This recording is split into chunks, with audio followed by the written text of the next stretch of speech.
ఆశపడ్డం సరే, అక్కడ ఆచితూచి వ్యవహరించాల్సిన అత్యవసరాన్ని మాత్రం మనం మర్చిపోతున్నామా? గోల్డ్ మార్కెట్ అనబడే ఒకానొక గోల్మాల్కు సరాసరి కస్టమర్ ఆర్థికంగా బలైపోతున్నాడా?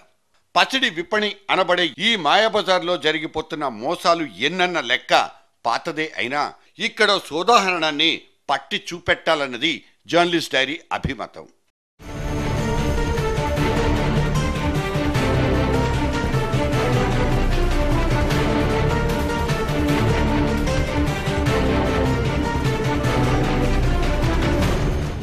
వేరే దేశాల వాళ్ళకి బంగారం అంటే అదొక దాచిపెట్టుకునే వస్తువు మాత్రమే.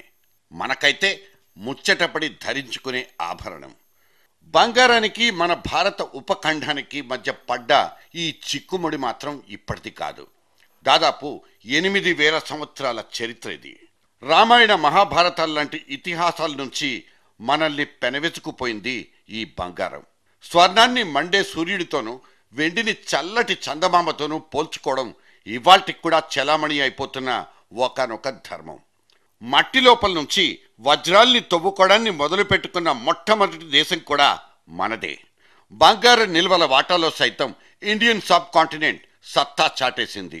అందుకే క్రీస్తు పుట్టక ముందు హిందూ లోయ నాగరికత రోజుల్లోనే పసిడి ముద్దల్ని కరిగించడం మొదలయ్యింది. అప్పటి చెవిరింగులు, చేతి కడియాలు, కంఠాభరణాలు, కాలి మట్టెలు, కంకణాలు అంటూ ఇష్టపడి చేయించుకున్న వస్తువులు ఇప్పటికీ మ్యూజియంలో కనిపిస్తాయి. అలా క్రియేట్ అయిన ట్రెండ్ ఇవాల్టి దాకా కంటిన్యూ అవుతూనే ఉంది. మన దేశంలో ఈ నగల రంగంలో పనిచేస్తున్న స్వర్ణకారులు దాదాపు 25 లక్షల మంది. ఇవాళ సగటు మనిషి అనేవాడు బంగారం మీద పెంచుకున్న మోజు ఎంతవరకు దారి తీసిందంటే బులియన్ మార్కెట్లో కదిలే బంగార ధరల సూచీలే మన జీవన విధానాన్నే శాసించేంతగా. ఏ పేపర్ తిరిగేసినా, ఏ టీవీ ఛానల్ తిప్పేసినా బంగారు నగల ప్రకటనలతోనే హోరెత్తిపోతుంటాయి. ఆకలి తీరిన ప్రతి మనిషికి ఈ ఒక్క బంగారం కొనుగోలే వెరీ నెక్స్ట్ టార్గెట్.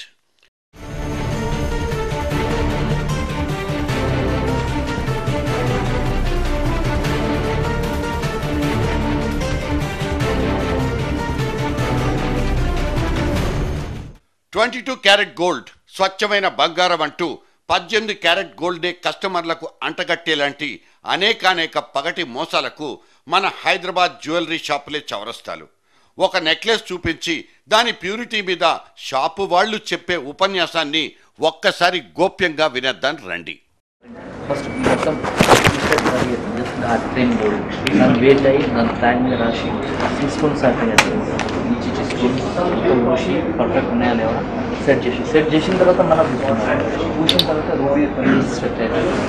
స్టాక్ రూమ్లో ఎంట్రీ కాకముందు చెకింగ్ అవుతుంది మొత్తం కరెక్ట్ ఉంటే అసలు తీసుకోవాలి.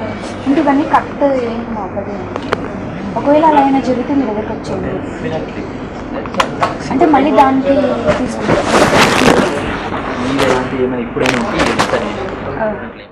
మనం కొంటున్న 22 క్యారెట్ బంగారం నిజంగానే అంత స్వచ్ఛత ఉంటుందా? 22 ముసుగు కింద 20, 18, ఒక్కోసారి 14 క్యారెట్ గోల్డ్ కూడా అమ్ముడవుతోందన్న నిజాలు మనలో ఎంతమందికి తెలుసు? తయారీలో జరిగిపోయే తరుగు శాతం దగ్గర కూడా ఒక్కో షాపుది ఒక్కో తరహా మోసం. 15 నుంచి 22% దాకా తరుగును వసూలు చేస్తున్న దుకాణదారుడికి నిజంగా జరిగే తరుగు ఎంతో మనకు తెలిసే ఛాన్స్ ఎక్కడా?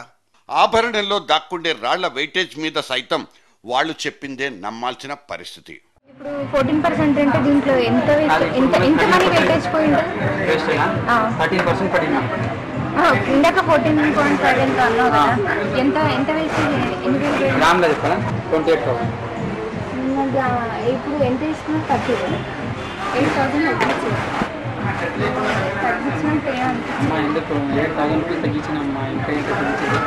ఏముంది ఒకటేసారి నేను ఫైనల్ చెప్పమన్నా దాన్ని బట్టి చెప్పిన 100% చెప్తాను. ఈ ప్రైజ్ నేను మొత్తం మార్కెట్లో తిరిగి వస్తే కూడా దొరకదు. ఆభరణాల్లో అమర్చిన రాళ్లకు బంగారంతో సమానంగా ధర వసూలు చేయడం ఇంకో తరహా మోసం. అందుకే రెడీమేడ్ స్టోన్ జ్యువెలరీని కొనకుండా ముందే ఫ్రేమ్ చేయించుకుని ఆ తర్వాత రాళ్లు పెట్టించుకోవడం తెలివైన పని. బంగారం నాణ్యత గురించి కానీ అందులో పొదిగిన రాళ్ల వివరాలు కానీ బిల్లింగ్లో ఎటువంటి ప్రస్తావనలు లేకుండా షాపోడు బేషైన జాగ్రత్తలు పాటిస్తాడు. పెద్ద మొత్తంలో ఖర్చు పెట్టి కొనుక్కునే బంగారం విషయంలో సగటు కస్టమర్ కూడా అదే మోతాదులో అప్రమత్తంగా ఉండాలన్నది సరాసరి సలహా. కానీ మనం కొంటోంది 916 కేడిఎం గోల్డా కాదా అన్నది నిర్ధారించుకున్న తర్వాతే కొనుగోలు చేయాలన్నది నిపుణుల మాట.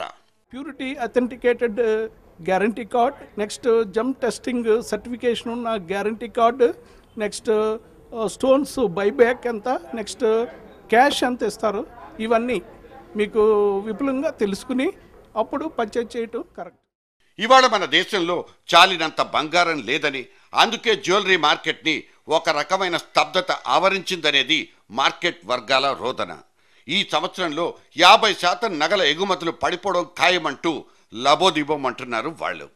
బంగారం దిగుమతుల మీద ప్రభుత్వం విధించిన ఆంక్షలు, 10% ఇంపోర్ట్ డ్యూటీ లాంటి పరిణామాలతో దిగుమతులు తగ్గిపోయి టన్నులకు టన్నులు గోల్డ్ స్మగ్లింగ్ పెరిగిపోయింది. కాబట్టి ఆంక్షలు సడలించాలంటూ గగ్గోలు పెడుతున్నారు కూడా. ఇప్పటి వరకు అయితే ఇండియాదే బంగారపు కొనుగోళ్లలో అగ్రస్థానం. కానీ మన దేశం విధించుకున్న ఆంక్షల ఫలితంగా ఇప్పుడు చైనా ఆ ప్లేస్ను ఆక్రమించేస్తోందన్నది ఇంకో బెంబేలు. సరే, మళ్ళీ మన డొమెస్టిక్ కస్టమర్ అనే కామన్ మ్యాన్ దగ్గరికే వచ్చేద్దాం. మార్కెట్లో కూరగాయలకయ్యే బడ్జెట్ మహా అయితే 100, కాదంటే 150. కానీ అక్కడ కొనుగోలు మీద మనదే పూర్తి నిర్ణయాధికారం. ఏది పుచ్చో ఏది చచ్చో చూసి మరీ ఏరుకుంటాం. నాణ్యమైన వాటినే కొనుక్కుంటాం. కానీ వేలు లక్షలు పోసి కొనుక్కునే స్వర్ణాభరణాల సంగతి ఏంటి?